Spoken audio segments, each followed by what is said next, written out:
ဥပါဒနာပစ္စယဘဝဥပါဒနာနိရောဓဘဝနိရောဓ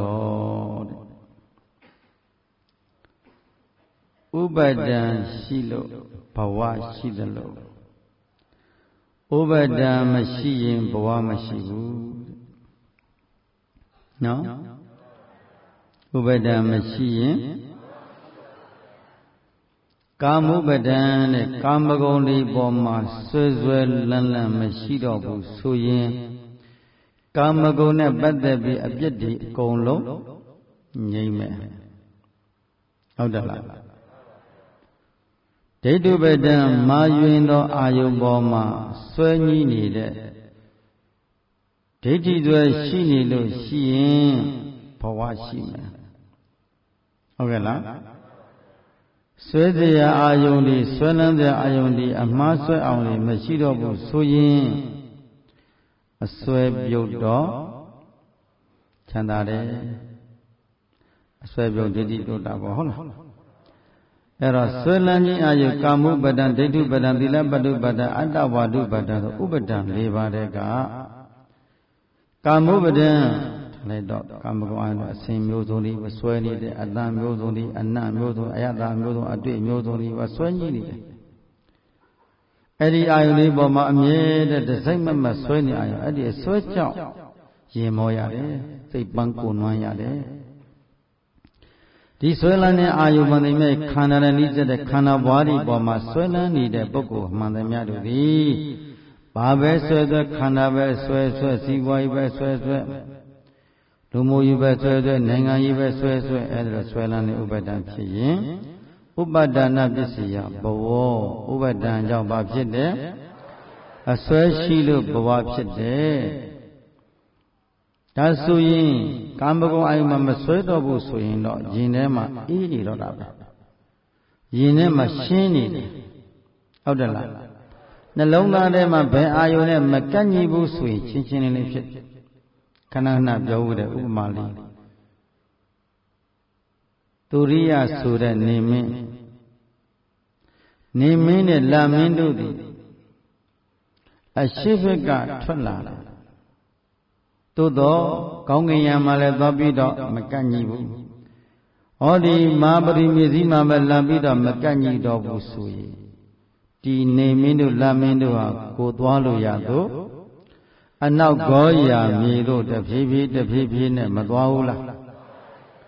သွားနေတယ်ဒါဆိုရင်ကန့်ညီစရာမရှိရင်သူအလိုရှိရတော့သွားလို့ရပြီတကယ်တော့ကန့်ညီဝယ်အာယုန်ဒီကန့်ညီစရာရှိနေမယ်ကန့်ညီစရာလေးကိုဆွဲလန်းပြီးကန့်နဲ့ကပ်ရောက်နေမယ်ဆိုရင်မိမိရဲ့စိတ်ဆွမ်းအားအစွဲအာယုံကြောင့်ဘဝတန်တရာမှာသွားရောက်ပြီးတော့ကန့်ညီနေခြင်းကြောင့်ရင်မောစရာတွေတွေ့ရလိမ့်မယ်ဟုတ်ကဲ့လားဆင်းရဲစရာမြောင်များစွာတို့ဖြင့်ရင်ဆိုင်ရလိမ့်မယ်ဘာဖြစ်လို့ဆင်းရဲစရာတို့ဖြင့်ရင်ဆိုင်ရတယ်မိမိစိတ်ကဆွဲလန်းတဲ့အာယုံပေါ်မှာကန့်ညီနေလို့ဆွဲစရာအာယုန်တွေကိုလှမ်းပြီးညှပ်ပြီးဆွဲညှိနေလို့ဆင်းရဲနေရတာပဲဟုတ်ကဲ့လားစိတ်ကဆွဲစရာမရှိတော့ဘူးဆိုရင်သူအာယုန်တော့ကိုတွေးစရာလည်းမလိုကြံစရာလည်းမလိုတော့အမှန်ကစိတ်မှပေါ်နေတာနော်စိတ်မှကိလေသာကတ်လို့ပင်ပန်းနေတယ်ကိလေသာတမကတ်ဘူးဆိုရင်အလိုလိုသူ့အော်တိုမက်တစ်ဘာဖြစ်နေပြီးသားစိတ်ကကြည်လင်ပြီးသားစိတ်ကကြည်လင်တယ်အလွန်ကြည်လင်တယ်ကိလေသာအာယုန်တွေကန့်ညှိနေလို့သာလေအစွဲကိလေသာတွေကန့်ညှိလို့သာစိတ်ကဘာဖြစ်လဲရင်မောနေရတာမြေမောနေရတာနော်ဒါဆိုရင်မိမိရဲ့တဏ္ဍာထဲမှာဆွဲလန်းတဲ့ဥပါဒံအာယုန်တွေရှိနေသေးသည်မဲ့ကာလပတ်လို့ဥပါဒံကြောင့်ဥပဖြစ်မယ်ဥပါဒံကြောင့်ဥပါဒံမရှိရင်ဥပလည်းမဖြစ်တော့ဘူးဥပမာလေးတစ်ခုဘုရားရှင်တရားတရားနဲ့ပတ်သက်ပြီးတော့လတ္တံဥပါနိသေယဒါနံဒိဋ္ဌိ သီလံသမာဓိယရေသီလံဥပါတိတိသမာဓိဥပါတိတိဘာဝနံဥပါတိတိဇာနံဥပါတိတိမေကဥပါတိတိသမာပတ္တိဥပါတိတိတရားတရားကိုအရှိပြုပြီးတော့တဲ့ပိကံစွန့်ကြဲမှုဒါနတရားဒီဖြစ်နေတဲ့တရားတရားကိုအကြောင်းရင်းခံပြီးတော့သီလတရားဒီခိုင်မြဲနေတဲ့တရားကိုမှီပြီးတော့တတ္တံဥပနိတယအဲ့လိုပြောတယ်နော်တတ္တံယုံကြည်မှုတရားတရားတတ္တံဘယတရားသံဃာယနာသုံးပါးပေါ်မှာကြီးညိုလေးဆက်တရားတရားကိုဥပနိတယအမိပြု၍ဒါနံပိလူခြင်းကုသိုလ်ကိုဥပါတိတိဖြစ်စေ၏သီလံ၅ပါးသီလ၈ပါးသီလ၉ပါးသီလစသည်မြတ်မသီလညာသည်လည်းပဲဥပါတိတိဖြစ်စေ၏ဝိပဿနာယုံနံဓမ္မသင်္ကာရတရားတို့၏ဖြစ်ခြင်းကိုမြင်တတ်တဲ့ဝိပဿနာဉာဏ်သည်လည်းပဲဥပါတိတိဖြစ်စေ၏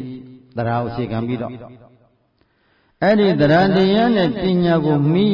ပြီးတော့ဒါနကုသိုလ်သီလကုသိုလ်ဝိပဿနာကုသိုလ်သည်ပြီးတော့ဇာနာဥပါတိတိဇံသည်လည်းဖြစ်တယ်မေဃဥပါတိတိမေညာလည်းရတဲ့ဖလံဥပါတိဖလံမေညာနဲ့ဘုံညာနဲ့ဖြစ်တဲ့သမာပတ္တိဒုက္ခဆုံးကိုဉာဏ်ကယုံတွင်တဲ့သမာပတ္တိတရားကိုသမာပတ္တရားကိုဥပါတိတိဝင်စားခြင်းနဲ့ဝင်စားလို့ရလာတယ်။ဘာကြောင့်များဒီလိုကုသိုလ်စိတ်တွေထက်တန်းကြတဲ့ကုသိုလ်စိတ်တွေဖြစ်ခွင့်ရသွားတယ်ပြီးတော့ဘာရှိသူတိုင်းသဒ္ဒါဟုတ်တယ်လားတတ္တာဆိုတာဟာယုံကြည်မှုတတိတိတိတတ္တာယုံကြည်တတ်သောကြောင့်တတ္တာဟုတ်တယ်လား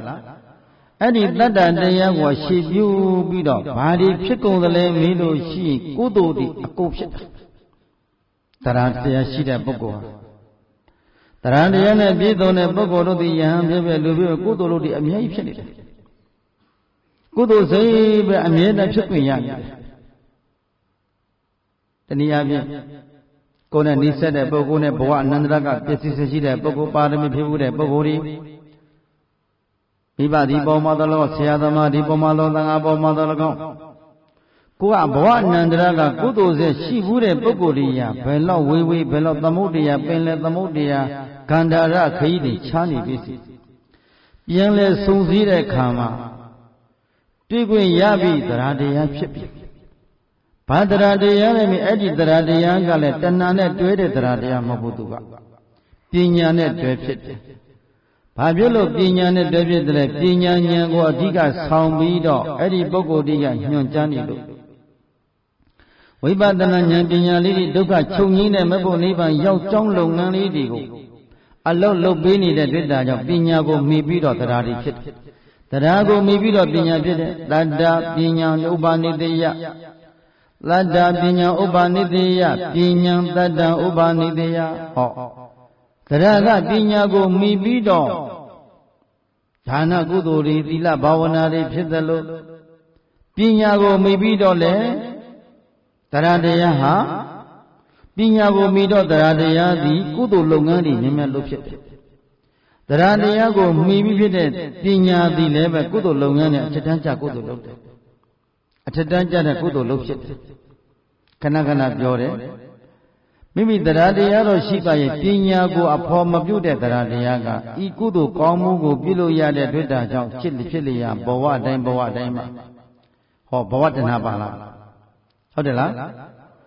ဒီအရိယာသူတော်ကောင်းမျိုးသူဝိပဿနာဉာဏ်လေးတွေမပေါ်လွင်သေးတဲ့ပုဂ္ဂိုလ်ဟာကုသိုလ်တစ်ခုပြုလုပ်သည်ဆိုရင်စီထီတော့ဒီကုသိုလ်ကောင်းတဲ့ဘဝအတွက်လူချမ်းသာတဲ့လက်ချမ်းသာတဲ့ပဝန်းကြီးကောင်းစားဖို့အတွက်တခါတည်းကြက်လို့ရှိလာသေးတဲ့ဘုန်းကြီးတို့စီကိုလည်းရှင်ဗျာတပည့်တော်တို့လူဖြစ်ပါတယ်ဖေရတပည့်တော်သားလေးမေတ္တာပို့ဖေရသမီးမေတ္တာပို့ဖေရဘယ်မှာရောက်နေဘယ်နိုင်ငံခြားရောက်နေလို့ဖေရဘာလို့နေလို့ဖေရကိုယ်တည်းမပါဘူးဟုတ်တယ်လားသားတို့သမီးတို့ဘသူတွေနေမကောင်းလို့ပါဗျာလူဖြစ်ပါတယ်ရှင်ပြမေတ္တာပို့ဗျာနော်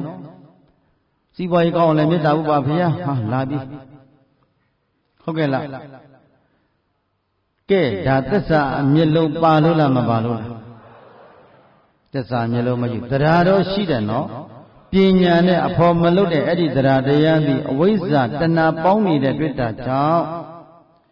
တဏှာကောင်းဆောင်တဲ့ကုသိုလ်လုပ်ငန်းသည်တဏှာပစ္စယဥပါဒပဋိစ္စသမစက်ဝိုင်းမှာနံပါတ်2ဝေဒနာနဲ့နံပါတ်3တဏှာဟုတ်ကဲ့လားနံပါတ်နဲ့စက်ဝိုင်းမှာရှိနေတဲ့ဝေဒနာသည်ခံစားစံစားလို့တဲ့ဆန္ဒကိုယ်လည်းခံစားစံစားခြင်းသူတစ်ပါးကိုလည်းခံစားစံစားစေခြင်းနဲ့ဝေဒနာအဲဒါခံစားစံစားစကားနဲ့တွေ့ဟောဝေဒနာမဲ့ခန္ဓာမဲ့လို့အဲ့ဒီခံစားလို့တဲ့ဆန္ဒစံစားတဲ့ဆန္ဒကတဏှာဖြစ်ခံစားစံစားနေတာကတော့ဝေဒနာခန္ဓာပဲဒုက္ခသစ္စာပဲခံစားလို့တဲ့ဆန္ဒစံစားလို့တဲ့ဆန္ဒကတဏှာဆန္ဒရကဖြစ်သွားပြီဘသူဖုံးလွှမ်းလိုက်တယ်လို့မိအဝိဇ္ဇာအရိယာမျက်လုံးကမ်းသွားပြီသူကအရိယာတိကအလင်းတက်တယ်မပေါ်တော့ဘူးအလင်းနဲ့မရှိတဲ့ပုဂ္ဂိုလ်ရဲ့စိတ်ဟာကဲဘာအတွက်ကိုအမြဲတမ်းစိတ်ဝင်စားနေတယ်ဘုံဘဝအတွက်တန်တရာအတွက်ဟုတ်တယ်လားဘာလေးလို့တန်တရာအတွက်ကိုမျောလင်းချက်ပဲလုပ်တော့ဘဝခန္ဓာတော့ရတာပေါ့လူချမ်းသာဖြစ်မယ်ဖြစ်ခြင်းဖြစ်မယ်နတ်ချမ်းသာဖြစ်ခြင်းဖြစ်မယ်သို့တော့ခန္ဓာရရင်ဘယ်ကစဇာတိကစဘယ်ကစဇာတိကစယုံနံရမြာလာအပြစ်တွေဆိုလိုက်တဲ့တွေ့တာကြောင့်ဇာတိရတတ်တဲ့ပုဂ္ဂိုလ်တိုင်းဒီဇာတိနောက်ွယ်ကဘယ်သူနဲ့ဘယ်သူထက်ချက်မကွာဇရာဗျာတိမရဏတန်းသွားတာပဲဟုတ်တယ်လားမိုးဆရာတော်ကြီးမိတော်မူတဲ့စကားလုံးလေးဇာတိတရားလက်ခံထားသူများဖို့လူတို့နောက်မို့စင်ဆက်သိမင်းလက်တော်အသက်အနှံမယွင်းသေးချဖြစ်မြဲသာသည်ဇာတိတရားလက်ခံထားတဲ့ပုဂ္ဂိုလ်နဲ့ဇာတိရှိရင်ဇရာတိဗျာတိယောဂဝေနာတပုံကြီးဖြစ်ယောဂကြီးတဝကြီးဖြစ်ပြီးတော့နောက်ဆုံးမှဘုံလဲတဲ့အရှိအေယဘောဓမဘုံလည်းပဲသေဝနွေရခြင်းသည်အဲ့ဒါဇာတိယလို့ဟုတ်ကဲ့လားဘာဖြစ်လို့ဇာတိရသလဲကံဒီအားထုတ်လို့ဇာတိရဲ့အကြောင်းတရားကကာမဘဝဟုတ်ကဲ့လားပရိသန္တိဇာတိရခြင်းအကြောင်းတရားဒီကာမဘဝအဲ့ဒီကာမဝကာယကဝစီကံဤပါမနောကံဤဘာလို့အားထုတ်တယ်မေးတော့ဥပဒံရှိနေလို့ဟုတ်တယ်လားဆွဲလန်းခြင်းဥပဒံကြောင့်ကာမဘဝဖြစ်တယ်အဲ့ဒီဘာလို့များဆွဲလန်းခြင်းဖြစ်ရတယ်မေးလို့ရှိရင်တဏှာရှိလို့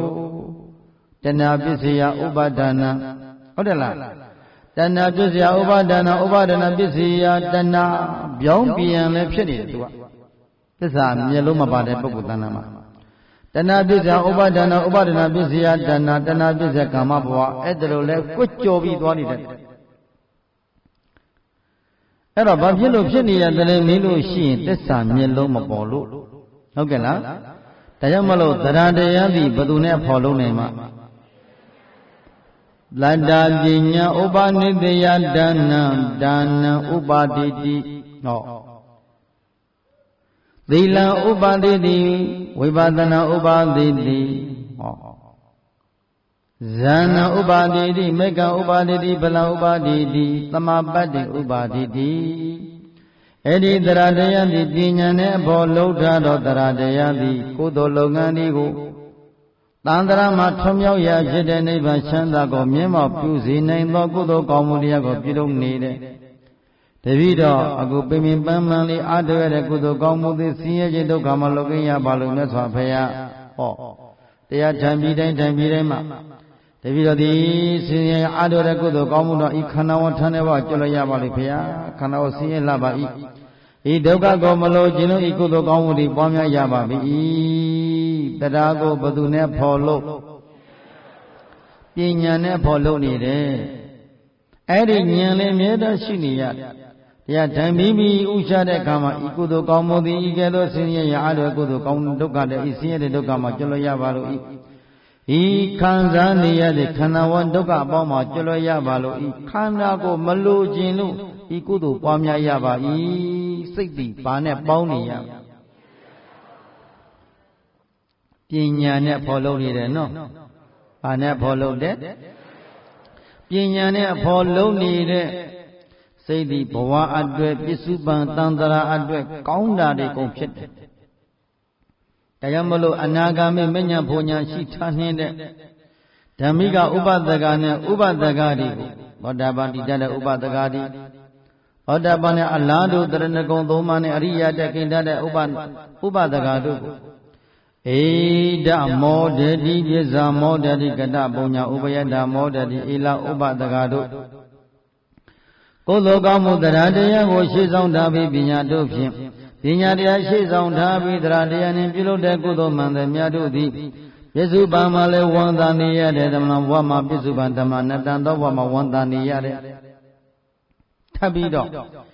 ဒအနန္တတိပစ္ဆနန္တတိကတပုံညာဥပယတနန္တတိကတပုံညောတရားတရားရှေ့ဆောင်ထားပြီးတော့ပြုလုပ်ထားသောကုသိုလ်ပိုင်ရှင်တို့သည်ဣဒဤဘဝ၌လည်းပဲနန္တတိအမြင့်မှနှစ်သက်ရှင်ပြုံးနေရတယ်ပစ္ဆာဒုတိယဘဝမှာလည်းပဲနန္တတိနှစ်သက်ရှင်ပြုံးရတဲ့ဥပယတနဲ့ပစ္စုပန်ဓမ္မလောနတန်သောဘဝတို့ကအမြင့်မှနှစ်သက်ရှင်ပြုံးဝမ်းမတတနေရတယ်ဓမ္မိကဥပဒကတို့တဲ့ကုသိုလ်ကောင်းမှုတရားရှိတဲ့ပုဂ္ဂိုလ်တွေကဘယ်တော့မှမျက်နှာမငယ်ရဘူးဘယ်သူရှေ့ဆောင်ထားတဲ့ကုသိုလ်တွေမိရင်တရားနဲ့ပညာရှေ့ဆောင်ထားပြီးပြုလုပ်ထားသောကုသိုလ်ပိုင်ခြင်းတို့သည်ဘယ်တော့ခါမှမျက်နှာမငယ်ရဘူးတဲ့အဲ့ဒီတရားတရားရှိတဲ့ပုဂ္ဂိုလ်တို့သည်ဘာကိုရှင်ပြုပြီးတော့တရားရှင်ပြုပြီးတော့ဘာတွေပြုလို့ဖြစ်မလဲမိရင်ပြောခဲ့ပြီးပြီဒါနကုသိုလ်ကောင်းမှုပြုရမှာကိုလည်းလက်မနေဘူးဟုတ်ကဲ့လားသီလတရားတွေစောင့်ရှောက်ရမှာကိုလည်းပဲလက်မနေဘူးဟုတ်ကဲ့လား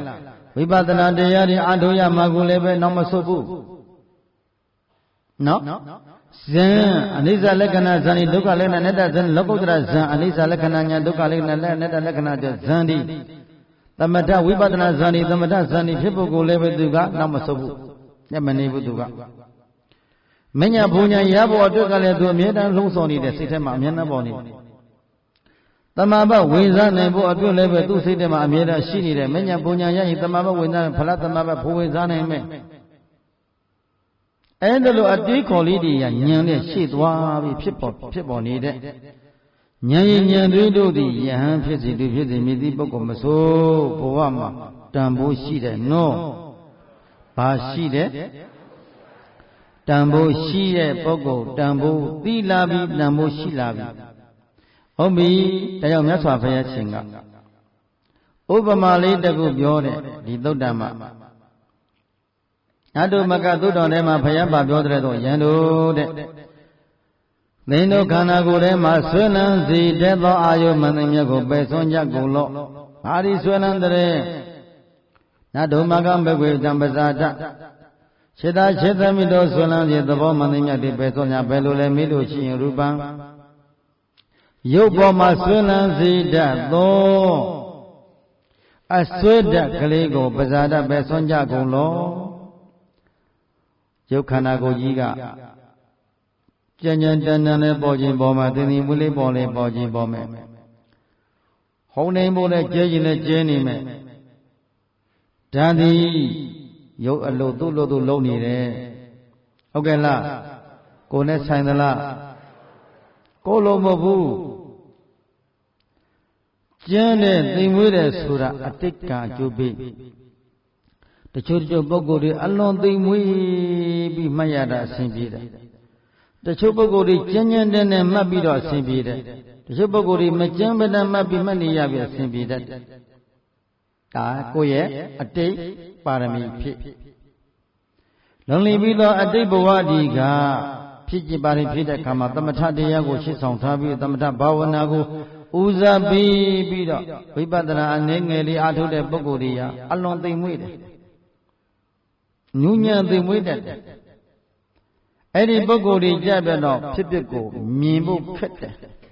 ချမ်းသာတဲ့အာရုံနဲ့အနေများရလို့အတိတ်ဘဝတည်းဝိပဿနာတရားတွေကိုအဓိကဆောင်ပြီးတော့အားထုတ်လာတဲ့ပုဂ္ဂိုလ်ဟာဒီဘမှာတရားအားထုတ်တဲ့ကံမှာရုပ်ကြံကြီးပေါ်တတ်တယ်ဆင်းရဲတဲ့ရုပ်ကြံကြီးပေါ်တတ်တဲ့ဂုံတိုင်းပေါ်တဲ့တခါခန္ဓာကိုခေါင်းဒီခါထွက်သွားအောင်ဒီဟုံးတိုင်းကိုကျဲသွားတတ်တယ်အဲ့ဒီပုဂ္ဂိုလ်ကတရားရမြင်တယ်ဒုက္ခဝေဒနာကိုမြင်တွေ့လေလို့ဝိပဿနာမျိုးစီအားကောင်းလာတဲ့ပုဂ္ဂိုလ်ဟာရုပ်တော့ကျမ်းတယ်ဒုက္ခဝေဒနာဖြစ်များတတ်တယ်ဒါပေမဲ့ ခန္ဓာကိုယ်ကြီးကိုမုံဉဏ်တွေကမြင်မြင်ပေါ်လွင်သွားဒုက္ခကိုဒုက္ခတဲ့မြင်မြင်မြင်သွားလို့ဉာဏ်ဉာဏ်တွေဒီအားကောင်းပြီးတော့မိမိစိတ်ဟာဝိပဿနာဉာဏ်ဒီမြင်မြင်ပေါ်ပြီးတော့အရိယာကိုမြင်မြင်ဖြစ်သွားနိုင်တယ်အတိဝါဒီကဘာလို့ဖြစ်တဲ့ကဒုက္ခတရဒုက္ခတရဝိဝေဝသမထတရားဝိပဿနာတွဲလို့လာတဲ့ပုဂ္ဂိုလ်သမထယာနိကဝိပဿနာအားထုတ်တဲ့ပုဂ္ဂိုလ်ကြီးကြပြန်တော့ဝေဒနာကြံတဲ့ဒုက္ခဝေဒနာပေါ်တဲ့ခါပေါ်လဲဒုက္ခဝေဒနာပေါ်တဲ့ခါပေါ်လဲအဲဒါလို့ပေါ်ပြီးမှပြည့်ချင်းဒီ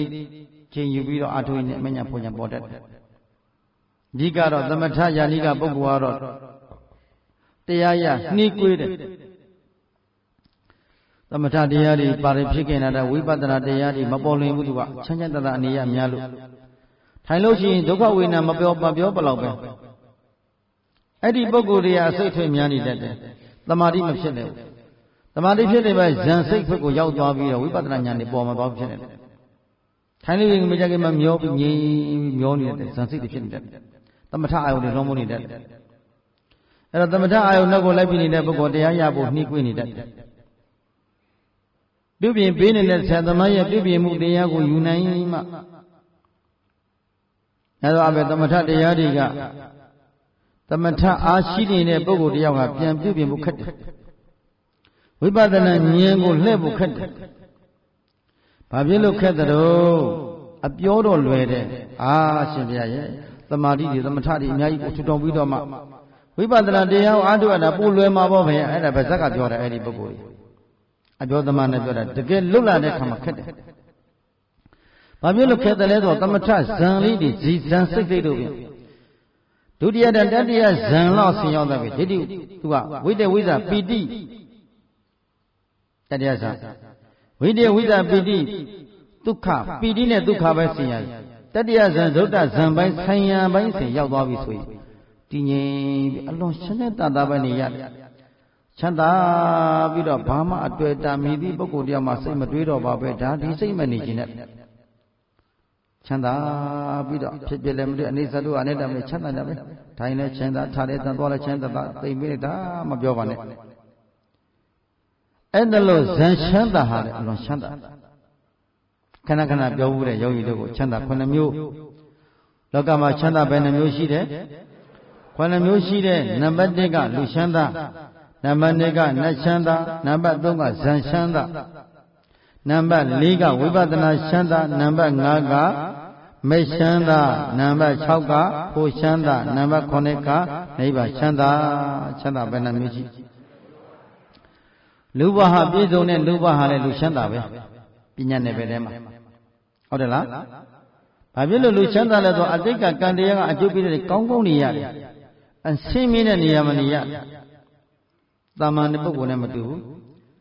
ကုသိုလ်နေတဲ့ပုဂ္ဂိုလ်ဟာဆင်းနေတဲ့နေရာနေရမယ်လမ်းဘေးမှာဖြစ်နေရတဲ့ပုဂ္ဂိုလ်တပုံကြီးပဲအဲ့ဒါလေသူတို့ဟာကုသိုလ်ကံနေပါ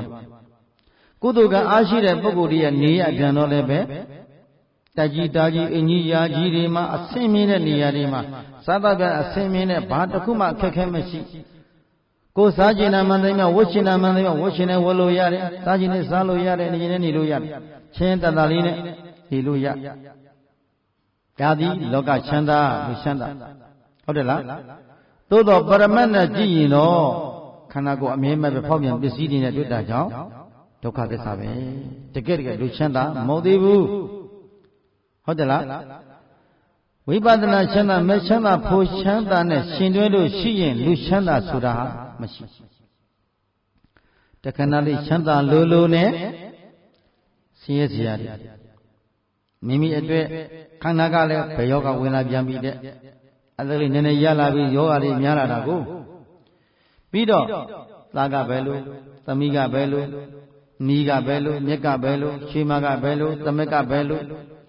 ပဝန်းကျင်အကြောင်းရင်းခံပြီးတော့ဖြစ်ပြီးစိတ်ဆင်းရဲစရာတွေအမိကဘယ်လိုဖေးဖို့ညီကောင်မောင်နှမပဝန်းကျင်ကိုပဝန်းကျင်တစ်ခုလုံးမှာနိုင်ငံကြီးကဘယ်လိုလာပြန်ပြီးပြီဟောကြောင်းအမျိုးမျိုးတွေနဲ့စီးပွားရေးကဘယ်လိုဖြစ်နေပြန်ပြီဖြစ်လာပြီဩတခါတည်းအလွန်အဆင်ပြေလိုက်တာတခါတည်းရန်ဘယ်လိုမှအဆင်မပြေလောက်ဖြစ်လာတတ်တဲ့ဒါသည်ချမ်းသာခြင်းအဆက်ဟုတ်ရဲ့လားမဟုတ်ဘူး ခါတည်းရာထုဌာနကြီးမာပြီးအိုးဘသူမှဘသူအေးဆိုင်เสียမလို့ဘူးသွားတဲ့နေရာမှာထီတမိုးမိုးနဲ့ဟုတ်တယ်လားဟာကားပေါ်တဲ့လေပေါ်တဲ့ကဆင်းကားပေါ်တဲ့ကဆင်းလင်းရင်အဲ့တလို့ကိုရှည်တောက်တော်မြေမကြလောက်ဒီအဲ့တလို့ဘုံကံရှိကုသိုလ်ကောင်းမှုတွေရှိတော့အဆင်ပြေနေတဲ့ဒါပေမဲ့တစ်သက်လုံးရှိနိုင်သလားဟောဆင်းဘောကမြင်းဘောကနွားဘောကစိတ်ဘောကမြည်စည်းအဲ့ဒါလိုလည်းပဲအကြရှိတတ်တယ်ဟုတ်ကဲ့လားခါတည်းစိတ်ဘောကနွားဘောကမြင်းဘောကဆင်းအဲ့ဒါလိုလည်းအဆင့်မြင့်နေတတ်တယ်မိတိအရာမဆိုတသမတ်ထဲဆိုတာမရှိဘူးဆိုတာသဘောပေါက်လိုက်ဟုတ်ကဲ့လားဘုံဒီကံတွေကြီးနေတဲ့နာမည်ကြီးနေတဲ့အိုးယာထုဌာနပြည့်စုံနေတဲ့ပစ္စည်းဥစ္စာလက်လာပါတွေအလွန်ပေါနေတဲ့ရှင်လန်းနေတဲ့တသက်လုံးမထင်နဲ့ကံအကျိုးပေးစဉ်တုန်းကသာသူအစဉ်ပြေနာကံအကျိုးပေးဆွေးသွားပြီဆိုရင်ခါတည်းလမ်းဘေးရောက်သွားတာမရှိဘူးလားဒါကြောင့်ကိုကုသိုလ်ကံကောင်းလို့ရှိမှကုသိုလ်လုပ်ငန်းတွေများလုပ်ထားရှင်းတယ်နော်ကံအကျိုးပေးကောင်းနေတဲ့အချိန်မှများကုသိုလ်ဖြစ်တဲ့အလုပ်တွေများလုပ်ထားအကုသိုလ်ကံကအကျိုးမပေးခင်လေးဘာကြောင့်လဲဆိုဘုန်းကြီးတို့တရားဓမ္မတွေကအတိတ်ဘဝတွေကအများကြီးအကုသိုလ်တွေပါလာခဲ့တာကိုဟုတ်ကဲ့လားကုသိုလ်ကောင်းမှုကလောလောဆယ်အကျိုးပေးနေသလိုအတိတ်ဘဝဒီမှာကိုဖြစ်စေနှုံးကလူမကြီးဖြစ်ခြင်းဖြစ်မယ်လူတသမဖြစ်ခြင်းဖြစ်ခဲ့လိမ့်မယ်ဓမြတွေတခိုးတွေဖြစ်ခဲ့လိမ့်မယ်အဲ့ဒီမကောင်းတဲ့ဒုစရဖယားမသိတရားမသံဃာမသိတဲ့ပုဂ္ဂိုလ်တွေမိစ္ဆာရိတိဘဝတွေအများကြီးထွက်ခဲ့ပြီးပြီအဲ့ဒီဘဝတွေကပြုလာတဲ့အကုသိုလ်ကံတွေကတကယ်လို့အကျိုးပေးဖို့အလက်ကြပြီဆိုရင်မမဲ့စဒံအလက်ကြကမမဲ့စဒံခံရအောင်မယ်ဒါကြောင့်အဲ့ဒီအကုသိုလ်ကံကမဥပင်လေးမှာပါဥရမယ်တဲ့မဟုတ်ဆရာတော်အဆုံးမနဲ့ပြောရင်ကံမဥခင်ဉာဏ်ဥအောင်ကြိုးစားကြအသိမဥခင်ဒီခန္ဓာကိုယ်ကြီးကကံပေးထားတာမဟုတ်လားကံစီမံတဲ့ကံမှာဒီကုသိုလ်ကောင်းမှုတရားကစီမံတဲ့ကုသိုလ်အကုသိုလ်တွေရောရှိတာတကယ်လို့ကံလေးများကုန်ခန်းသွားတဲ့ခါကာလမှာကိုဖြစ်ရှင်တာလေးလှုပ်ရှင်တာလေးစောင့်ထင်းလို့တဲ့လှုပ်တွေမလှုပ်နေတော့ဘူးဆိုတာသဘောပေါက်လိုက်ဒါကြောင့်ဘုန်းကြီးတို့ကတော့ကိုလှုပ်တင်တာမြန်လှုပ်တယ်အတိတ်ကအကုသိုလ်ကမဟုတ်ခင်လေးမှာကိုဘယ်နေ့မှဘုံဘုံလဲအောင်နှိမ့်စစ်မှမသိသေးဘူးဘယ်နေ့မှဘယ်နေရာမှမသာပေါ်နေမှမသိသေးဘူးဟုတ်တယ်လားပြောမရဘူးလေကားနဲ့တော့ကားမောက်သိခြင်းသေးမယ်လေရင်နဲ့တက်လို့ချင်းလေရင်ပြကြသိခြင်းသေးမယ်ယထာနဲ့တော့ယထာမောက်ပြီးသိခြင်းသေးမယ်သင်္ဘောတော့သင်္ဘောမောက်သိခြင်းသေးမယ်ဆက်ရည်နဲ့ဆက်ရည်မောက်သိခြင်းသေးမယ်သိခြင်းတည်းကံတရားဆိုတာကဘယ်သူမှမမြင်နိုင်ဘူးမြင်နေသလားမမြင်နိုင်ဘူးတရားဓမ္မတို့ရဲ့ကဲဟောဒီနေ့သက်စာတော်တစ်ခုမှဒါဥဒ္ဒနဲ့စာတော်လေးတစ်ခုလာလဲအဲ့ဒါဖတ်ကြည့်တော့အချုပ်ခန်းထဲမှာလူတွေချုပ်ပြီးဖမ်းမိသွားတယ်အချုပ်ကားကြီးနဲ့ကဲလမ်းမှာမှောက်ရောအကုသိုလ်ကနှစ်တန်ဖြစ်အကုသိုလ်ဝင်လာတော့အချုပ်ထဲကြပြီးတော့အဲ့ဒီမှာချုပ်ခန်းနဲ့ကားထဲမှာတည်သွားတာကာမောက်လဲဂျွန်းတို့မောက်ကမ်းပြီးအဲ့ဒီမှာအကျိုးတွေပဲ့တွေဖြစ်ကုန်များရောအကုသိုလ်နှစ်ထပ်ခွန်းအကယ်ဒမီနှစ်ထပ်ခွန်းမဟုတ်ဘူးနော်ဟုတ်တယ်လားဘာနှစ်ထပ်ခွန်းဘယ်သူလို့တဲ့ကံတွေဘုန်းကြီးပြောဥပါနဲ့ဘုန်းကြီးတို့အကုသိုလ်လိုက်ပုံလေးဟုတ်လား88မတိုင်မီတုန်းက89လားမသိဘူးဘုဘုန်းရခိုင်မအခဲဝမင်းပြကိစ္စတွေအဲ့ဒီကိစ္စဘုန်းကြီးတို့ကလည်းအဲ့ဒါစစ်တွေရောက်နေတယ်ပရိသေသာသိနဲ့ကိုထားပြီးတော့ပฏิပတ်တိလုပ်ကလေးလုပ်မယ်ဆိုခဏလေးခက်တာကအဲ့ဒီမှာစစ်တွေမှာအကြက်တကုံမှာဝါဆိုတဲ့အချိန်ဥစဉ်တစ်ပါးနေမကောင်းလဲဆိုပြီးတော့ဗျာတပည့်တော်နေမကောင်းမသွားနိုင်တော့တွဲပြီးခေါ်လာခဲ့တယ်ကွာဒီအဲ့ဒီနေ့ကလည်းအဖိတ်နေဆိုတော့ခေါင်းလေးပြောင်ပြောင်လေးရိတ်လာတယ်သင်္ကန်းလေးကလည်းအမေထူတဲ့သင်္ကန်းလေးနီနီရောင်ရောင်လေးပေါ့ဖော့ချံပါလဲတက်ဆွိတ်ချံအမေကအဲ့ဒါကြိုက်တယ်သူကဒီခေတ်မှာကိုရင်းသင်္ကန်းထိုင်းသင်္ကန်းလို့ဘာလို့ထိုင်းသင်္ကန်းတွေတော့နေသေးတယ်တတိယသင်္ကန်းလေးဝတ်ပြီးတော့သင်္ကန်းလေးယုံပြီးဆက်လာတာပြောင်ပြောင်ဖြစ်နေတာကိုလူမျက်စိကြမှာပေါ့အကုသိုလ်တွေအကျိုးပေးတယ်အဲ့ဒါကြကာနာရောက်တော့ကားရီရက်တိုင်းဥစဉ်ပြဘယ်သွားမလို့ဗျာပထမတော့တခါကြီး ဦးစင်းကလည်းသိမပြောတယ်ဗမာလူပြောတော့တရားကြီးစေကံဒီဦးစင်းကနေမကောင်းလို့စေကံသွားမလို့ဘာလဲဗျာခဏပြောပါဦးဗျာနေမကောင်းလို့စေကံသွားမလို့အဲ့ဒါစိတ်ကားလိုက်ကြည့်နေတဲ့စိတ်ကားကိုငားမလို့ဘုန်းကြီး5 6 9လောက်ပြောလိုက်တော့ဘာပြောလဲဆိုတော့ဟုတ်ပြီခင်မင်းငေါ့မင်းငေါ့ပဲဆိုရင်အရှင်ဘုရားခဏကားပေါ်ကြွပါဗျာစိတ်ကခြေနဲ့ထားပေါ်ဒီအိုးစေကံကိုကားနဲ့လိုက်ပုံမယ်ပေါ့လက်ဆက်တာဘယ်ဟုတ်မလဲထောင်းလိုင်း30ရောက်သွားတာခေါ်သွားတာအကျွေးပြောတာလမ်းတစ်ချောင်းလုံးမှာဆိုရင်ကိုယ်စိတ်ကတာပြုံးပြုံးလေးဖြစ်နေတယ်ငါတရားအထုတ်ရထလာရှိပြီအကုသိုလ်ကဝင်ပြီဒီအကုသိုလ်ကဘယ်လောက်ထိငါဝင်အောင်မသိသေးဘူးငါဘဝအတိတ်ကလှုပ်ထားတဲ့အကုသိုလ်ရှိပြီငါဒီဘဝမှာဘာမှမလုပ်ဘူးကံဆိုတာမမြင်ရဘူးပြောတာဘုန်းကြီးပြောတာကမျက်စိနဲ့ကြည့်လို့မမြင်ဘူးဟုတ်ကဲ့လားအဲ့ဒါနဲ့လမ်းတစ်ချောင်းလုံးမှာပြောပြုံးဩအကုသိုလ်တွေကဝင်ပြီကို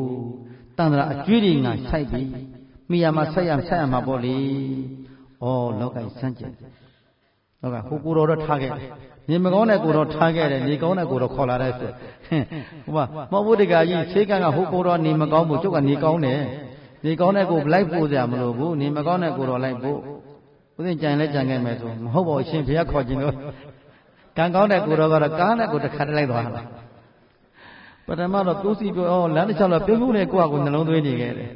နှလုံးသွင်းဟိုကြီးရောက်တိုင်းဆိုရင်ကာဘောတဲ့ဆင်းတော့လမ်းမေးသေးတယ်အရှင်ကဘာပြုံးနေလဲကျုပ်တန်တရာကအကုသိုလ်အကျွေးကိုစဉ်းစားပြီးကျုပ်ပြုံးတာပါကျုပ်အကုသိုလ်အကျွေးတွေရှိနေတယ်ဒီအကုသိုလ်ကဘယ်အထိဆိုင်မယ်ဆိုတာကိုစောင့်ကြည့်ရအောင်ပါပေါ့သို့တော့ငါကြိုတင်ပြင်ဆင်ထားနေတယ်ငါတရားအားထုတ်နေတယ်ငါကုသိုလ်လေးရှိနေတယ်ဝိပဿနာတရားငါရှိနေတယ်မကြောက်ဘူးခေါ်သွားလဲဘာမှမကြောက်အေးစီပဲပြုံးပြုံးလေးပဲသိတယ်လေငါမှအကုသိုလ်စိုက်ပြီကိုကစာပြီးကျမ်းဂန်လဲနားလဲထားတဲ့အခါအကုသိုလ်တို့မြည်ဒီမှာပစ္စည်းပမာတိပရိသန္တိမျိုးစေ့ယူလိုက်တဲ့နေ့ကစပြီးတော့အမေဝံဝန္ဓမပရိသန္တိမျိုးစေ့ရလိုက်တဲ့နေ့ကစပြီးတော့ဘယ်နှစ်မှမင်းဘယ်လိုဖြစ်ရဘယ်နှစ်လမှဘာဖြစ်မယ်နှစ်ဘယ်နဲ့ဆယ်မှဘာဖြစ်မယ်ပါပြီးသားတော့တန်ပြီးဘုန်းကြီးတို့တရားဓမ္မနဲ့ဘယ်ညဘယ်ယောဂဖြစ်ရမယ်ဘယ်လိုပေါ်ရမယ်ဘာဖြစ်ရမယ်ပါပြီးသားဗျဘယ်လိုယောဂနဲ့နောက်ဆုံးသိရမယ်တန်ပြီးတော့ကံတရားကစာရေးပြီးသားစာရွက်ထဲမှာစာရေးတန်းစီရေးထားတယ်လို့အကုန်ဘုန်းကြီးတို့တရားဓမ္မမှာရှိပြီးသားအဲ့ဒီအချိန်ကြာရင်ခံပြရမှာပဲနားလည်ပြီနော်သို့တော့တကယ်တရားသိတည်အားထုတ်ပြီးတော့နေမယ်ဆိုရင်တော့သက်တမ်းပဲဟုတ်လားဘုန်းကြီးပြောဘူးတယ်ဘုန်းကြီးခေါင်းမှာစိတ်ထားတာကြီးကိုယ်တန်ချုပ်ထားတာတခြားမဟုတ်ဘူးညောင်းမှာဓမ္မယုံတို့ရှက်ဆောင်တဲ့ကပြန်လက်သမားကနေပြီးအပေါ်ကအမိုးမိုးပြီးဆိုပြီးအပေါ်ကလှမ်းပြီးပြချလေးပေသက်ချက်ကြီးကိုရှစ်ပေကိုနှစ်ပိုင်းပြီးတစ်ပေကို၄ပေ၃ပေ၄ပေကတော့မိုးထားပြီးနောက်ကျန်၄ပေကိုလှမ်းပြီးခေါင်းက15တော်လောက်မြင်တယ်လှမ်းပြီးတော့သူကအပြက်ဘုန်းကြီးကလည်းအဝင်းအမိုးအောက်ကိုလည်းဝင်းအဲ့ဒီကောင်ကအပေါ်လှမ်းပြီးပြက်ထားတယ်တဲ့ကြိချတာတောင်မှပဲကြကြင်ကြမှာကြကြင်မှကြမှာတဲ့လှမ်းကြီးကြကြမှာဒိုင်းတို့အကုသိုလ်ကံကအဲ့ဒီမှာအကျိုးပေးဖို့တည်းရှိတယ်သိတယ်ငါဒီနေ့အကျိုးပေးမယ်သွေးပေါက်တန်ရုပ်ဖြစ်မယ်ငါသိနေတယ်သိပန်လက်ကတတိကိုလက်ပေးရတာအဆောင်အောက်မဝင်ဘူးသိလို့သိလဲဆောင်းနေဓမ္မတို့ရှက်နေတယ်အဆောင်အောက်မဝင်တရားအထုတ်တဲ့ခါမှာမနေ့စောရက်သားတော့ပြီ10နာရီကျော်လောက်မှအဲ့ဒီတက်ကလိုင်ငူတွေကထွက်လာတော့ထွက်တဲ့အခါမှာအလုံးမြတ်အမြတ်ပေးဝေပြီးတဲ့အခါလက်ကိုရှည်နေတဲ့လက်ထက်ကသွေးနမိတ်ပြတယ်ဓာတ်တို့သွေးဒီပန်းထွက်တယ်သွေးနမိတ်ပြတယ်ငါဒီသွေးပေါက်တိုင်းဖြစ်တော့မယ်အဆောက်အောက်ငါမဝင်ဘူးငါဝေးနေမယ်7နာရီထိုးနေပြီနော်7နာရီထိုးဖို့မှ9မိနစ်တန်လိုတော့အဲ့ဒီချိန်မှာဒီတစ်ချက်တော့ပြီးပြီဖေရတဲ့သူကလည်းမိုးတယ်ပေါ့အိမ်ငါတွက်ချက်ဘယ်နှချက်ပိုသေးတယ်သွားကြည့်မယ်ကွာလက်ပေးရတာတတိကအကုသို့ဝင်ပေးရမယ်ရှိမလောက်မဝင်ဘူးအဆောင်အောက်ကိုလုံးဝမဝင်ဘူးလို့ဆုံးဖြတ်ရထပြညာတော့လေအကုသို့ကံကဘာဖြစ်လာစီမံပြီးအကျိုးပေးတဲ့ကြောင့်ဝင်ကိုဝင်ပေးရတယ်ကြည်စားဒိုင်းဆိုရင်ဖိလို့မနိုင်ဘူးသွေးတွေပန့်ထွက်တာပြီးထွက်တာအိုးမျက်မှန်တက်တယ်မျက်မှန်ထဲမှာသွေးတွေအကုန်လုံးပြည့်သွားတာတော်သေးတာပေါ့လူတယောက်ကအမျိုးစစ်ဗလာတဲ့တစ်ဖက်ကနေကားနဲ့လာတော့အဲ့ဒါချက်ချင်းသူတို့ကားနဲ့မောင်းပြီးတော့ ဆေးရုံပို့တယ်ကံဆိုးတာကဆေးရုံရောက်ပြန်တော့လည်းပဲဆရာဝန်တွေမရှိအကုသိုလ်တခါတည်းလိုက်ပုံပြောတာတပည့်မလေးတယောက်နတ်ဆမလေးတယောက်ရှိတယ်အဲ့တပည့်မလေးကသူကသမီးလားမင်းကခွဲစိတ်ဒါဒီတွေ့တော့မြန်းနေတပည့်တော်မခွဲရဘူးကြောက်တယ်တဲ့ဆရာတော်မင်းဘာလို့ကြောက်မလဲခွဲငါအနားမှာရှိတယ်ဘာမှကြောက်နဲ့သမီးလားကဲငါထုံဆေးမထိုးနဲ့စပရိတ်တွေပါလို့မင်းအထုံဆေးမထိုးနဲ့ရိုးရိုးလေးကိုဒီတိုင်းခွဲဒီတိုင်းရှုပ်သူကလည်းကြောက်တာကိုတုံတုံနဲ့တခါတည်းထိုးလိုက်ပြီးအကဒိုင်းနဲ့အောက်ဝင်သွားစိုက်ဘူးတော့ဟေးပြန်ဖို့နင်းအောက်ဝင်သွားပြီအချုပ်ခိုင်းတဲ့ပုဂ္ဂိုလ်လှမ်းပြောနေတဲ့ဆရာဝန်ကဟိုမင်းအခေါင်းဝင်သွားပြီပြန်ထုတ်သူတပည့်တော့ကြောက်လို့ခင်ဗျာတဲ့လန့်နေနောက်တဲ့လူတွေကဝိုင်းကြည့်နေကြဝိုင်းကြည့်တာတွေသူကိုယ်စပိုးကြောက်တယ်သူကငငယ်လေးရှိသေးတာကိုငယ်လည်းငယ်သေးတယ်ပြီးတော့ကျမ်းမိုက်ထားဝင်လာလည်းတစ်နှစ်ကျော်နှစ်နှစ်တောင်မရှိသေးလားမသိဘူးအဲ့ဒါသူကတတ္တိကလည်းမရှိသေးဘူးအတင်းခွဲခိုင်းလို့အတင်းချုပ်ခိုင်းလို့ချုပ်ရတာသူခင်ဗျအဲ့တော့နောက်ဆုံးမှချုပ်ရင်နဲ့တော့ပြီးသွားတာပေါ့လေလူကြီးပါနှစ်ခါသုံးခါလောက်ကိုအောက်ဖောက်သွားတာသူကပြန်ဖော်ဆရာတော်ကဘယ်လိုသိလဲငါခံရတာငါသိတာပေါ့ဟာကိုကတောင်းတယ်ဝင်တာပဲအထွေးလို့ဟိုမှာအယိုးထီတော့မယ်နေဦးဆိုပြန်ဖော်အပေါ်တင်ပြန်လို့အဲ့တော့မှသူကလည်းပြီးရောတို့ပြီးရီတော့သူကမျောနေတယ်သူလည်းဖတ်မျောသွားတာအဲ့တော့ဘုန်းကြီးဆိုလိုတာကအကုသိုလ်လိုက်လာပြီဆိုပြင်လို့မရလိုက်ဟုတ်တယ်လားဘယ်တော့တရားအားထုတ်နေတာနော်တရားနဲ့နေလေးရှိတယ်တရားအားထုတ်အမြဲတော့ဒီဇိုင်းမတ်တဲ့နင်လားငါချနေတဲ့အချက်တစ်ထပ်ဆောင်းနဲ့တစ်ထပ်ပဲစားတာခန္ဓာပိမင်းလေးပြင်တော့တက်စားပြီးဖြစ်တယ်လို့နေတာဖြစ်တယ်လို့နေဖြစ်တယ်လို့သွားဖြစ်တယ်လို့စားကြောက်မှအိတ်တက်ချင်သိမချိုးတက်ပင်အောင်တက်ပင်ညုံတက်ပင်ညမ်းမှာညောက်ဦးကြောက်မှဆိုရင်သိကောင်းတဲ့တော်ရလေးတွေပဲနေသွားအဆင်ပြေတယ်စိတ်ငြိမ်မှုသိရအေးစီအဲ့လောက်ထိလှုပ်ပြီးညားတော်လေဘာလှုပ်နေဟိုတခါကြီးတွေခဏမငြင်းတဲ့ဒီမှာအကုသိုလ်ဖြစ်တယ်မိမိရဲ့ကံတရားဆိုတာအချိန်မရွေးဖြစ်တတ်တယ်အကျိုးပေးတတ်တယ်နားလည်ပြီနော်အဝိဒာနီးလေးလားနာယီစိတ်တဲ့အချိန်မှာနော်အချိန်နာယီစိတ်ယဟန်ရဲ့လူရဲ့လို့ရွေးသလားတရားရှိတဲ့ပုဂ္ဂိုလ်မရှိတဲ့ပုဂ္ဂိုလ်မရွေးဘူးနော်ဘုန်းကြီးတို့လိုပုဂ္ဂိုလ်တာအရှင်မောက္ကလံမထေရမြတ်တောင်းမှာကိုသား900အသက်ခံရသေးတာ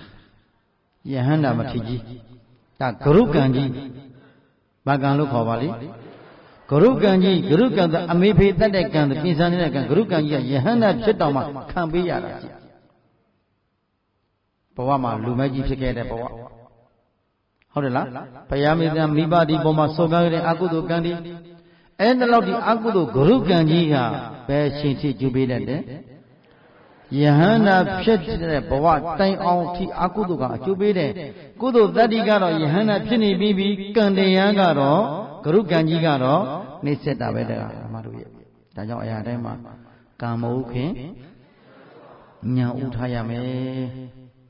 မိမိဘုန်းကြီးတို့တရားဓမ္မတွေအတိတ်ကပြုတဲ့ကံတွေအမြဲတမ်းရှိနေအကျိုးပေးဖို့အတွက်အမြဲတမ်းရှိမှရောက်နေတယ်ဟုတ်ကဲ့လားဒီဝိပဿနာဉာဏ်လေးတွေရှိထားနေပါမှဘဝအတွက်အနည်းငယ်တက်တာရမရမရှင်းမတွေ့မရှင်းအတိတို့ရင်မပေါ်မရှင်းကွာလှုပ်ထားနိုင်ပါမှဘဝအတွက်တက်တာရသွားမှာအဲ့ဒါလို့မဟုတ်ဘူးလို့ဆိုရင်လာလိမ့်မယ်အန္တရာယ်ဟုတ်ကဲ့လားမဆုံးသေးဘူးခဏလေးပြန်ချုပ်ထက်ရောက်တော့ဟိုကအဲ့ဒီမဆုံးသေးဘူးဇလန်းလေးကဇလန်းဆိုတော့ပုံအောင်ဆုံးကိုပြောမှဖြစ်မယ်မို့တပိုင်းတက်လာကြီးဘုရားရဲ့တခါတည်းတရားဟောတာဆရာတော်တရားဟောလို့ကောင်းတော့မှဘုရားပြတ်တော့ပြီးနောက်တနေ့ရောက်သွားလို့တပည့်တော်တို့အဲ့ပြန်ပြောပါဦးသုတ္တန်တကူဟောရုံနဲ့ဘယ်နေရောက်သွားလို့ပါဘုရားဆရာတော်အဲ့ဒါပြန်ဟောပါဦးတနည်းကဟိုတရုတ်ပြည်ကသီလရှင်ဆရာမဆရာကြီးတပည့်မလေးဟိုစာအုပ်ထုတ်ဖို့အတွက်သူလုပ်နေကြဘုန်းကြီးတရုတ်ကဟောခဲ့တဲ့တရားလေးကိုဆရာတော်တရားဟောတဲ့ကဘယ်နေရာကြံလိုက်တယ်နော်အဲ့ဒါတပည့်တော်ကဘုန်းကြီးဆရာတော်ကပြောတာက4ခုလို့ပြောတယ်အခု2ခုပဲဟောပြီးနောက်2ခုကြံလိုက်တယ်အဲ့ဒါပြန်ရေးပေးအောင်ဟုတ်ပြီအဲ့ဒါလို့ခန္တရားဒီရောက်တော့ဘုန်းကြီးကသူရုံးခန်းထဲမှာနေရတာပေါ့လေအေးသေးထားတော့ထားပါဒါပေမဲ့သူထုတ်လာတယောက်တစ်ဖွဲ့ထုတ်လာပြီးသိလာဒီဘုန်းကြီးကိုမေးတယ်ပေါ့မသိဘူးတဲ့စိတ်ကတော့မှတ်တော်သေးတာပေါ့အခုသူကနည်းနေတယ်လားနောက်တစ်ယောက်ခေါ်လာပြီဒီဘုန်းကြီးသိလားမသိဘူးတဲ့သူကကြည့်တယ်ကြည်ပါအောင်ကြည်တာအနာကကြည့်ပါအောင်မသိဘူးတဲ့ လူပေါင်း9ယောက်10ယောက်လောက်လာပြမသိဘူးတော်သေးတာသိမြသိပြီဆိုရင်တော့လောက်ဆိုရင်အေးဆေးပါပဲကံတရားဆိုတာဘုန်းကြီးဆိုလိုတာကအကုသိုလ်ကံကြီးများအတိတ်ကရှိခဲ့မယ်ဆိုရင်သိပါတယ်ဆိုသွားပြီဟုတ်တယ်လားကိုကပြစ္စုပ္ပန်ဘာပဲမလုပ်ပေမလုပ်ညာတော်လဲပဲအတိတ်ကလုပ်တဲ့အကုသိုလ်ကံကြီးကြီးမားနေမယ်ဆိုရင်ဟုတ်တယ်ဒီကိုတော့အတူတူပဲလို့ပြောလိုက်လို့ရှိရင်ပါပြီထောင်နှံဆိုင်ရမှာအဲ့တော့ပြောလို့မရလို့မရှိဘူးဆိုတော့ဘုန်းကြီးနဲ့ဘာမှမလို့သူကရဲတယောက်2ယောက်ရှိတယ်အနားမှာဟောပြောနေကြအပြင်တစ်ဖက်ကအနားမှာပုံကြည့်တော့ည7 နာရီလောက်ရှိပြီဖုံးစတကဖုံးဆက်ရှင်ဘယ်သူရှင်းပါလဲဗျာပါတီဥက္ကဋ္ဌစီဖုံးဆက်ရှင်တော့ဘုံမှုကြောင့်မဟုတ်ဖုံးဆက်ကိုတခါကြီးဖုံးဆက်တော့ရှင်ပြမဆက်ပါနဲ့ဘာကိစ္စဟုတ်ကျုပ်ဒီရောက်တဲ့အကြောင်းသတင်းပေးမလို့ပါ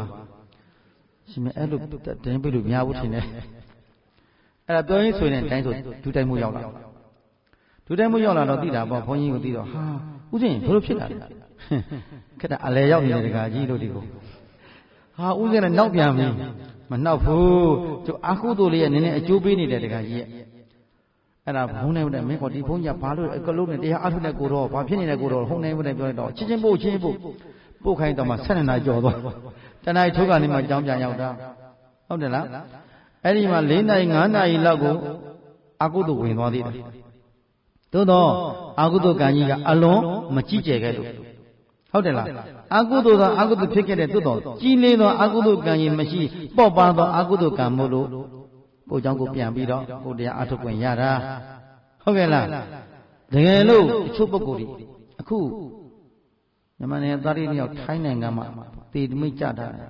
တည်တံပိခံတယ်သူဘာမှမလုပ်ဘူးဘုန်းကြီးကုံကတိနဲ့မှသွားကြည့်ပါသိတာ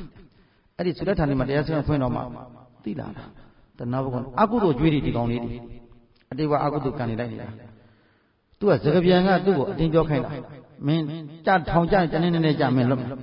မင်းဟုတ်တယ်လို့ပြောလိုက်ငါတတ်တယ်လို့ပြောလိုက်ကြီးလို့ပြောခိုင်းတာစကပြန်ကလည်းမြန်မာအဲ့ဒီမြန်မာစကပြန်ဘာဖြစ်သွားလဲဆိုတော့စိတ်ဖောက်ပြီးတော့တင်တော်သွားချတာကိုယ့်ကိုမနေမရဖြစ်သွားအဲ့လိုပြောမိတဲ့ခါကျသိမင်းပြီးတဲ့တော့သူကစိတ်ထဲမှာအတိုင်းဝိုင်းနေကပြောပြီးတော့မင်းဘာလို့ပြောလဲမင်းဘာလို့ပြောခိုင်းလဲမင်းဘာလို့ခိုင်းလဲအဲ့တော့ဒကာဓမ္မတို့ကြည်တာလောကအရာတိုင်းမှာပေါ့နော်ကံတရားဆိုတာပျော်စရာလားကြောက်စရာလားဘယ်တော့မှလိုလာတဲ့ကံဒီတန်တရာလာဇန်တိကဤချိန်ရှိကြိုးစားလာတဲ့အကုသိုလ်ကံတို့သည်ဘာဖြစ်လိမ့်မယ်လောလောဆယ်သူအကျိုးပေးနေသို့တော့သေချင်းသေးမဲ့လွတ်ရှင်လွတ်လာမယ်သူကကံတရားကပြောလို့မရသေးဘူးလေမလောက်တာတော့မှန်တယ်သူတို့မလိမ္မို့မလိမ္မာကောင်းလေး2ယောက်ကရောင်လေနဲ့သွားပြီးအဲ့တိုးတော်သူတို့ကံကြီးသူတို့ကလည်းဟိုပေါ်လေးဟိုအရက်ဝယ်ဖို့သွားတဲ့ကောင်သူတယောက်ဝယ်ခိုင်းအရက်ဝယ်ဖို့သွားတဲ့အချိန်မှာအဲ့တက်ဆင်သွားတယ်အဲ့ဒါတက်ဆင်သွားတာတထာတယောက်ခိုင်းတဲ့တယောက်ဘာကံအကုသိုလ်ကံနားလည်ပြီနော်အေးဒါကြောင့်ကံတရားဆိုတာတရားဓမ္မတွေမျက်နှာမလိုက်ဘူးနော်အချိန်စေ့တဲ့အခါမှာနာယီစေ့တဲ့အခါမှာလုံးမလုံးပြစ္စုပ္ပန်မှာကျွလွန်လို့မကျွလွန်လို့ခံပေးရမယ်ဘလောက်ကြောက်စရာကောင်းလဲကြည့်လူမပြီးအသက်ခံရတဲ့ပုဂ္ဂိုလ်တပုံရှိသေးတယ်နားလည်ပြီနော်သူဘာမှမလုပ်ဘူးမောင်တဲ့တခုသွားရင်းနဲ့လူမပြီးနောက်တစ်ယောက်စောင့်နေတဲ့တရားတတ်ဖို့အတွက်တယောက်ကိုစောင့်နေတာတတ်ဖို့အတွက်စောင့်နေတာဒါပေမဲ့နောက်တစ်ယောက်ကအဲ့ဒီနေ့မှတငယ်ချင်းစီကိုသွားရောမောင်လေးသွားတော့ဒိုင်းတူလူမတတ်လို့တေးပြီးတော့မှကြည့်လိုက်တော့မဟုတ်တော့ကဲသွားပြီပါတရားအကုသိုလ်ကံဘာကံပါလိပျော်စရာလားကြောက်စရာလားဒါကြောင့်မလို့တူသောအကျိုးပေးတတ်တယ်အကုသိုလ်တို့မိနဲ့ဘဝတန်တရာမှာဘယ်ရှင်ကြီးအကျိုးပေးသွားတတ်တယ်ယန္တာဖြစ်ပြီးဘဝတိုင်အောင်ဒါကြောင့်မလို့အကုသိုလ်တွေနေတယ်မကနေအောင်ဆောင်ကျင်ရမယ်နားလည်ပြီနော်ကုသိုလ်တရားလေးတွေပြည့်ဝထားတဲ့ပုဂ္ဂိုလ်မှန်သမျှတို့ဒီသက်သာရဟုတ်ကဲ့လားဒါ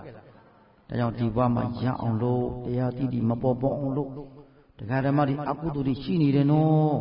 အကျိုးပေးဖို့တည်းရှိမှရှိနေတယ်အဲ့ဒီရှင်မြောက်ကအဟောတိကံဖြစ်သွားဖို့ဆိုရင်ပြီးပြီအပယ်လေးပုံရောက်မယ်အကုသိုလ်ကံကြီးအကျိုးပေးခွင့်မရအောင်အရိယာသူတော်ကောင်းတဲ့ခန္ဓာကိုယ်ထဲမှာကင်းခွင့်ရသွားပြီဆိုရင်အပယ်လေးပို့မယ်အကုသိုလ်ကံကြီးအဟောတိကံဖြစ်အကျိုးမပေးအကျိုးပေးခွင့်မရတော့ ဘာတွေတုတ်ထွက်ထားခဲ့တယ်မေးရင်ဆွဲလန်းခြင်းအာယုဥပဒံဟုတ်တယ်နော်မှားယွင်းသောအတွေ့ခေါ်ကြံစည်တွေကိုဖြစ်စီနိုင်ခဲ့လို့ဟုတ်ပြီမြတ်စွာဘုရားပြောပြရန်တို့တဲ့ယုတ်ဒီသင်တို့ရဲ့ဥစ္စာမဟုတ်ဘူးကြီးမိမိနဲ့ခန္ဓာကိုယ်နဲ့နီးစပ်တဲ့ပစ္စည်းဥစ္စာကအစခန္ဓာဘွားတွေကအစကိုပိုင်သလားကိုဥစ္စာဟုတ်လားမိမိပိုင်ဆိုင်သောအရာဝတ္ထုဟုတ်သလားကံပေးထားလို့ခတ္တခဏသားနဲ့အမိညီနဲ့အကုန်မောင်နဲ့နှမဇနီးမယားသမီးသားခတ္တခဏစုံစည်းနေကြပစ္စည်းဥစ္စာတွေခက်စားဖို့တောက်ဖို့နေဖို့ထိုင်ဖို့ခတ္တခဏလေးရှိနေတာတနေ့ကျရင်အကုန်လမ်းခွဲမယ်နားလည်ပြီနော်အားလုံးပြစ်ထားခဲ့ရမယ်ဘာတစ်ခုမှကိုယ်နောက်ကမလိုက်ဘူးနော်ဒါလေးတွေပြီးထားဒါကိုဖယားရှင်ကရူပံဘိက္ခွေနတ္တမကတံပဇာထအဲ့ဒီရုပ်ပိုင်းဆိုင်ရာတွေခန္ဓာနဲ့နိစ္စတဲ့ခန္ဓာဘွားတွေပစ္စည်းဥစ္စာဂုဏနာကအစရာထုကအစမမြဲဘူးသင်တို့ဥစ္စာမဟုတ်ဘူးသင်တို့ပိုင်ဆိုင်သောအရာဝတ္ထုမဟုတ်ဘူးဆိုတာကိုဒီအစွဲလေးကိုပယ်စွန့်ကြဘာကိုပယ်ခိုင်းတယ်အစွဲဒီရတဲ့မှာမစွဲနဲ့ဟိုမှာလည်းငါဒီဥစ္စာငါဟာမစွဲနဲ့အကြောင်းညင်ညွှလို့ရှိရင်ကိုယ်နာကိုရောက်လာမယ်မညင်ညွှလို့ရှိရင်ကိုယ်နာမရောက်ကိုယ်သုံးဆွဲခွင့်မရဘူးသုံးဆွဲခွင့်မရဗလားဆိုပြီးတော့ဟုန်နိုင်ဘုန်းနဲ့ကြောက်ဒေါသအာဃာတတွေမထားနဲ့ဟုတ်တယ်နော်ဒီနေ့ရပြောတဲ့ကြားလိုက်ပါသေးတယ်အကိုလုပ်တဲ့ပုဂ္ဂိုလ်ကညီလုပ်တဲ့ပုဂ္ဂိုလ်စီးပွားရေးလုပ်ငန်းမှာမြတ်ညီကအများကြီးအောင်မြင်နေရမလားဆိုပြီးတော့အကိုကညီကိုတတ်ခိုင်းတယ်နော်တတ်ခိုင်းလိုက်တဲ့အခါမှာတတ်ခိုင်းတဲ့ပုဂ္ဂိုလ်ကပထမပိတ်ဆံပေးတဲ့တယောက်တည်းသူကတယောက်တည်းမတတ်ရဲဘူးနောက်တစ်ယောက်ဖို့ခေါ်တယ်ကဲကွာမင်းနဲ့ငါတယောက်ငါသိ10သိန်းရလာတယ်ငါဒီကောင်သွားတတ်ရမယ်မင်းနဲ့ငါတယောက်တော့ပဲယူမယ်ဟာငါမယူဘူးငါမတတ်ဘူးငါတငယ်ချင်းငငယ်လေးကငါအတူနေကြတာမတတ်ဘူးလားပေါက်ချပြီးတော့ဟိုကောင်စီသွားပြောရောဟိုကောင်ကမတတ်ဘူးဆိုထွက်ပြေးပြီးတော့တငယ်ချင်းသွားပြောမင်းတတိထားနေကွာသူတက်အဲ့တော့သူကတတိလေးနည်းနည်းလေးထားတဲ့ကတတ်ဖို့လာစောင့်နေတယ်ဘယ်နဲ့စောင့်နေပြီသူကစောင့်နေသူကနည်းနည်းလေးခြံလေးတစ်ခုအရေးကြဒိုင်းဆိုသူထွက်ပြေးတယ်လှမ်းပြီးတော့ပြည့်တော့ရှည်တန်းလေးတစ်ချမ်းရှည်တန်းတစ်ချောင်းပြတ်ထွက်ကြတယ်ဒါနဲ့လိုက်ခေါ်တာနော်သူ့အတွက်ကရှည်တန်းတစ်ချောင်းပဲပြတ်သွားတာနော်ထွက်ပြေးလွတ်သွားတာတော့ဒိုင်းဆိုသူ့ကံလေးကလွတ်သွားတဲ့အခါမှာရှိမှခဏလေးတည်းမှာရဲတွေနဲ့တော့တွေ့ကင်းတဲ့အရှင်နဲ့အဲ့ဒီရဲတွေနဲ့ခေါ်ကျွန်တော်ဒီလိုဖြစ်တယ်ဒိုင်းတော့ဖမ်းပြီးဘာဖြစ်လဲကဲကြည်စမ်းပါဦးဘာမဟုတ်တဲ့တနတ်စာလေးနဲ့နော်တဘဝတနတ်စာကလေးနဲ့ရံညိုးလေးဖွဲပြီးတော့တတ်ဖို့ဖြတ်ဖို့ဒီဖြစ်သွားတာကဲတရားဓမ္မပြောစရာကြောက်စရာလားညီကိုရင်းတောင်မှရံသူလိုဖြစ်တာနော်စီးပွားရေးနဲ့ပတ်သက်လာလို့ရှိညီနဲ့အကောင်မောင်နဲ့နှမသားနဲ့မိတောင်မှယုံတက်ကနေပြဿနာဖြစ်ကုန်ကြတာတနတ်စာကလေးကိုအကြောင်းရင်းခံပြီးတော့ကဲတန်တရာအတဲ့အကုသိုလ်ကြီးမယူသွားဘူးလားဒီအကုသိုလ်ကံကြီးညာသူပြုတ်လို့တဲ့အကုသိုလ်တွေကသူ့အတွက်လာလိမ့်မယ်ဟုတ်ကဲ့လားဒီအကုသိုလ်ကံနဲ့သူ့ကိုကြိုးကောင်းကြိုးပေးမှလားဆွကြိုးပေးမှလားဘာဖြစ်လို့ဆွဲလန်းခြင်းဥပဒံကြောင့်နော်ငါဆွဲနေရတယ်ငါလုံးချင်တယ်မာနတရားတွေမာနအိတ်သမစ္စည်းယဥပဒံအာယုန်တွေတဏဥပဒံကံနားလိုက်ပြီနော်သမုဒိယသစ္စာတက်ကနှောမိုးလိုက်ပြီဆိုလောကကြီးအမှောင်ကျသွားတတ်တယ်နော်လောကကြီးအမှောင်ကျသွားတတ်တယ်အဲ့ဒီအမှောင်နယ်ပယ်တွေကိုကိုကအလင်းကိုပြန်ဆွဲထည့်ဖို့ဆိုတာမလွယ်ဘူးဗျာတရားရှိထားပါမှတရားသိသိရှိထားပါမှညာလည်းပြီနော်ကုသိုလ်တရားတွေပြေဝထားတဲ့ပုဂ္ဂိုလ်ဟာယဟန်ဖြစ်လူဖြစ်ဘဝသက်သာရမရဒီနေ့ဘုန်းကြီးတို့တရားဓမ္မတွေဘုန်းကြီးတို့ကံနဲ့အကျိုးပေးနဲ့ဉာဏ်နဲ့အကျိုးပေးဟောနေတာနော်အဲ့ဒီပေါ်မှာဆွဲရင်းနဲ့အစွဲအာယုံကိုဘာလို့ဖို့အတွက်ဖြစ်စည်းနိုင်ဖို့အတွက်ဟုတ်တယ်လားနတုမကံဘိကဝေရူပံနပဇဟထဒီရုပ်ပေါ်မှာဆွဲလန်းတဲ့အာယုံမှန်တယ်များတွေကိုပယ်စွန့်ကြကုန်သောဝေဒနာသင်ညာသင်္ကာရဝိညာဉ်ခန္ဓာ၅ပါးပေါ်မှာဆွဲညီတဲ့အာယုံအစွဲအာယုံကလေးကိုပယ်စွန့်ကြ ခန္ဓာကိုယ်ပယ်ခိုင်းတာမဟုတ်ဘူးစိတ်အစွဲအမှားစွဲငါစွဲမာနစွဲဒိဋ္ဌိစွဲဟုတ်တယ်လားခန္ဓာကိုစွဲနေခန္ဓာစွဲရုပ်စွဲနာမ်စွဲအဲ့ဒီအစွဲဥပဒံအာယုံကိုဘာလို့ကျင်းတဲ့ဘုရားကပယ်စွန့်ကြဥပမာလေးတဲ့ဥပမာပြောပြန်ကွာတဲ့ဇေရွန်ကျောင်းနေမှာမနေ့လူလင်းလာမိုးလင်းလာတဲ့ကလူတွေသက်ပင်တွေချိတော့သေရွယ်တီရောသက်ပင်ရောသက်ကန်လေးတော့လူတွေအများကြီးကြနေတယ်ကွာလူတွေလာပြီးတော့သေရွယ်တီကောက်ကြတယ်သက်ခက်တွေကိုချိုးရယူကြတယ်ချိုးနေရမီးချိုးထားခဲ့တယ်အဲ့တော့ချိုးမီးချိုးတယ်ပုံတယ်ယူသွားကြတာတင်းတို့မြင်ရသည်ရှိတော့သေရွယ်သေးဖို့တွေအပုံလိုက်ဘုရားမီးချိုးထားတာမြင်တော့ရန်တို့တဲ့တင်းတို့စိတ်ထဲမှာဩသေရွယ်သက်ကိုင်းနေတဲ့ဖို့တွေအလုံးမီးရှို့ငါတို့ကြားတယ်တနေ့ကုန်ဒီလိုမီးရှို့ခံရမှာငါတို့လည်းသူတို့မီးရှို့မှာလားငါတို့လည်းသူတို့လာပြီးအဖမ်းဆီးပြီးတော့မီးရှို့တော့မှာလားလို့သင်တို့စိတ်ထဲမှာရှိသလားမရှိပါဗျာရန်တော်တွေကဘာဖြစ်လို့မရှိတာလဲကိုယ်နဲ့မဆိုင်လို့ဟုတ်တယ်လားသက်ကိုင်းတို့သက်ရွယ်တို့သက်ကိုင်းတို့သက်စာတို့သည်မီးရှို့ချို့ဘာလို့ကိုယ်နဲ့ဆိုင်သလားသူတို့ကတန်းချင်လို့သူတို့မီးချို့နေကြလို့နေကြကိုကအဲ့ဒီမီးချို့တာကိုဓာရီကင်ပြီးယူဆောင်ပြီးတော့မီးချို့လိုက်တဲ့တွေ့တာကြောင့်ငါတို့ကလည်းဒီလိုမီးချို့အောင်လာတော့မလားဖမ်းတော့မလားလို့ဆွဲเสียရှိလားအဲ့ဒါလိုပဲတဲ့ရုပ်ပေါ်မှာတော့ပြီမဆွဲနဲ့ဟုတ်တယ်လားမိမိနဲ့ခန္ဓာနဲ့ခန္ဓာဘားလေးပေါ်မှာဆွဲလန်းခြင်းအာယုန်တွေကိုမကန့်ကြီးနေနဲ့ကန့်ကြီးတဲ့အချိန်လေးရင်မောရတဲ့တဲ့ကန့်ကြီးတဲ့အချိန်လေးဒါကြောင့်စိတ်ဟာကမ္မထံအာယုန်တို့ဖြင့်ပေါင်းစည်းထားနိုင်မှစိတ်သက်သာရမယ်နော်မဟုတ်ရင်တော့တရားဓမ္မတို့တို့အကုသိုလ်တွေအများကြီးရှိတယ်ဗျာအတိတ်ဘဝပေါ်မြောင်များစွာကြိုးစားလာအကုသိုလ်ကံတွေပြောခဲ့ပြီးလူမကြီးတခိုးဓမြတွေအများကြီးဖြစ်ခဲ့ပြီးပြီသူတို့ဘာပစ္စည်းဥသာခိုးခဲ့တဲ့ဓမြတွေအများကြီးဖြစ်ခဲ့ဘဝတွေတခိုးဓမြတွေလူတတ်သမားတွေအများကြီးဖြစ်ခဲ့ပြီးပြီဖယားမတိတရားဝေသံဃာမတိဘဝအဲ့ဒီဘဝတော့ပြုတဲ့အကုသိုလ်ကံတရားတို့သည်တချင်းချင်းမှပါဖြစ်တတ်တယ်အကျိုးပေးတတ်တယ်ဒီနေ့အကျိုးမပေးပေညာတချင်းချင်းမှအကျိုးပေးတတ်တယ်အကျိုးပေးခွင့်မရခြင်းမရသေးတဲ့ခါမှာထွက်ပြေးရမယ်နော်ညံနဲ့ပြေးရမယ်ဘာနဲ့ပြေးရမယ်ပါဇက်နဲ့ပြေးလို့ရောက်ပါမလားလင်းမမလင်းပြောပေါ့အပေါ်ခေါင်းရံမှာလင်းမြန်ကြီးပြန်ဝဲလို့ရမလားသင်္ဘောနဲ့နေလို့ကားပေါ်တဲ့နေလို့ကောယထာပေါ်တဲ့နေလို့ကောမရဘူးဗျာကံကအချင်းအကျိုးပေးမယ်အကျိုးမပေးခွင့်မရအောင်ခန္ဓာကိုယ်ပါရောက်ရမယ်ဉာဏ်ရောက်ပြီးတော့ဘာသစ္စာမြင်အောင်ကြည့်ဘာသစ္စာကိုပယ်တတ်နိုင်ဖို့ဘာသစ္စာဖာမတတ်တဲ့ဘွားဘာသစ္စာဆိုင်လိမ့်မယ်ဒါကြောင့်တရားဆိုတာအဲ့ဒါလို့သစ္စာဆိုင်သွားပြီသစ္စာတရားတွေပေါ်သွားပြီအရိယာသူတော်ကောင်းမျိုးစေ့တွေခန္ဓာကိုယ်ထဲမှာကိန်းသွားတဲ့အခါမှာဆွဲเสียရှိတာရုပ်ကိုလည်းငါနဲ့မှမဆိုင်ပဲငါနဲ့မဆိုင်ငါမိုက်မဟုတ်ငါဥစ္စာမချီညီတမ္မာမနေတော့တယ်နာမီတော့အတ္တငါဥစ္စာငါလိကဆိုတာငါလည်းမကြည့်ငါပိုင်ဆိုင်တော့ခန္ဓာလည်းမဟုတ်ဘူးငါနဲ့ဘာဆိုမပတ်သက်တဲ့ခန္ဓာကြီးသူ့သဘောသူဖြစ်ခြင်းနဲ့ဖြစ်နေမယ်ပြစ်ခြင်းနဲ့ပြစ်နေမယ်အဲ့ဒါလို့ဒိဋ္ဌိချုပ်ထားရမယ်နားလည်ပြီနော်ဣတံမမဤသောမြတ်တဲ့ငါဥစ္စာငါလိကဆွဲနေဒီမှာငါပဲငါနာတယ်ငါကျင်တယ်ငါကြိုက်တယ်ငါတဲ့ငါတွေ့စိတ်ငါသားငါသမီးငါစတိငါမဲငါဥစ္စာငါပစ္စည်းငါယာထူးဆတ်တဲ့မေမောလေးဘာမောတနက်စာလေးကိုအကုန်လုံးအရှင်ခံရမယ်ဆိုရင်ဆွဲလန်းတဲ့ဥပဒံကြောင့်ဥပဒနာပစ္စည်းရဘဝ